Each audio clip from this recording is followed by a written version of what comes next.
नाज़िन headline सवाटी अफ़सोसनाक ख़बर की new Khairpur खां खैरपुर में बरसातन सबब घर की छित किरण सबब एक नीगर और बिन औरतुन समेत ब ॼणा ज़ख़्मी थी पिया। लोकमान में गाज़ी चौक वट घर की छित किरण सबब मासूम नीगर उस्मान मसामात सलमा और मसामात फरीदा कुंभर फोत थी विया जॾहिं त अयान और शुमाइला ज़ख़्मी थिया आहिनि।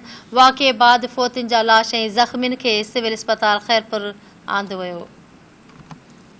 अफ़सोसनाक ख़बर ॾियूं पिया के खैरपुर में बरसातन सबब घर की छित किरण के नतीजे में नीगर और ब औरतूं फोत थी वियूं आहिनि जॾहिं त ब ॼणा ज़ख़्मी थिया आहिनि।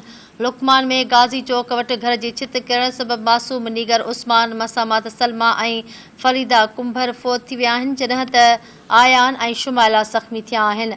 वाक़े बाद फोतिन जा लाश और ज़ख़्मिन के सिविल अस्पताल खैरपुर मुंतकिल कयो वियो आहे।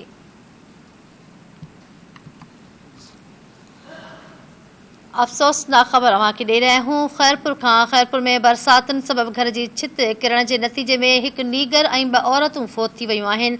ब ॿार ज़ख़्मी थिया आहिनि। अवांखे अफ़सोसनाक ख़बर ॾियूं पिया लुकमान में गाज़ी चौक वट घर की छित किरण के नतीजे में मासूम नीगर उस्मान मसामात सलमा और मसामात फरीदा कुंभर फोत थी विया आहिनि जॾहिं त आयान और शुमाइला ज़ख़्मी थी पिया आहिनि। खैरपुर खान धरती टीवी न्यूज़ जो रिपोर्टर अली अकबर गोपांग लाइन ते मौजूद है। जी अली अकबर आगाह कजो कहिड़ा तफ़सील आहिनि?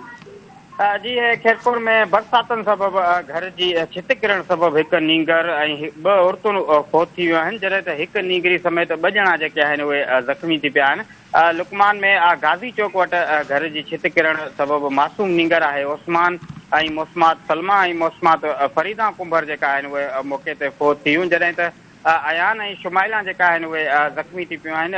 वाक़े बाद फोतिन जा लाश और ज़ख़्मिन के सिविल अस्पताल खैरपुर मुंतकिल कयो वियो जितां ज़रूरी कार्रवाइन बाद जो है लाश वारसन हवाले किया विया आहिनि जॾहिं त ज़ख़्मियुनि जो जो इलाज है वो हलंदड़ है। होॾां वाक़े बाद SSP खैरपुर मलिक ज़फ़र इक़बाल और रेंजर्स जा अहलकार वॾे तादाद में वाक़े वारे हंधि पहुची विया। ज़रूरी कार्रवाइन बाद जेके आहिनि उहे लाश जेके आहिनि उहे उन्हनि जा ॻोठ मुंतकिल कया पिया वञनि। जी ठीक है अली अकबर वहाँ तफ़सील ॾिना।